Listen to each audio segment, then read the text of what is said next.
So here we're going to look at a general warm-up routine that we can include before any workout or exercise.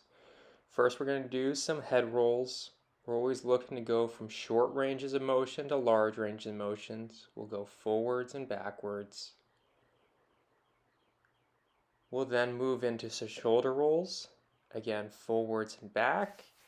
And we're looking to do anywhere from 3 to 10 on each side.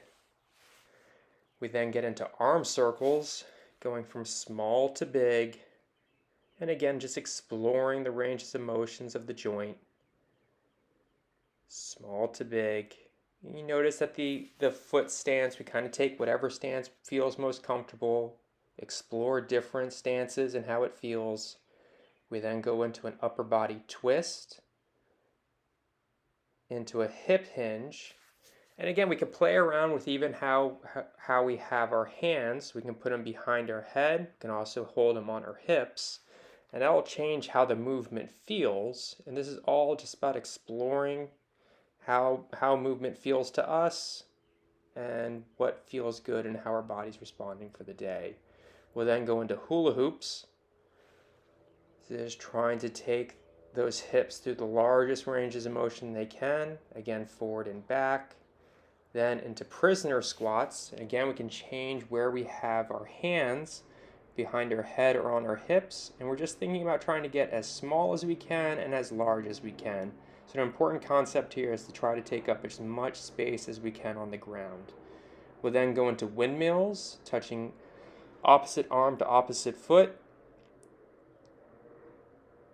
We'll then get into knee circles. Just like the hula hoops, trying to take those knees through the largest ranges of motion. You should feel a stretch in your feet as well.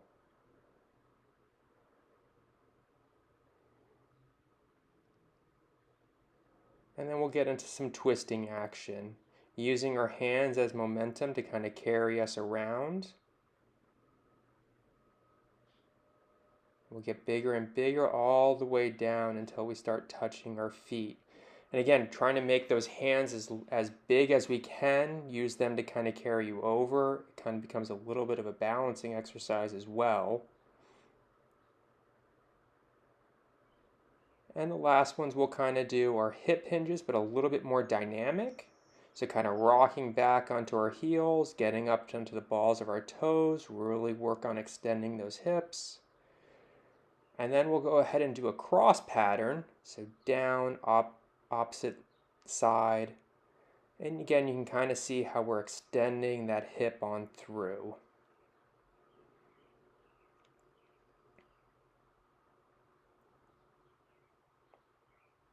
And again, we're looking to do 3 to 5 each side there. And now on this one, we're kind of going into a squat up to an extend, and you're kind of seeing the locking and unlocking of that knee, ankle, and hip, and how they all kind of work together to create an extension and flexion.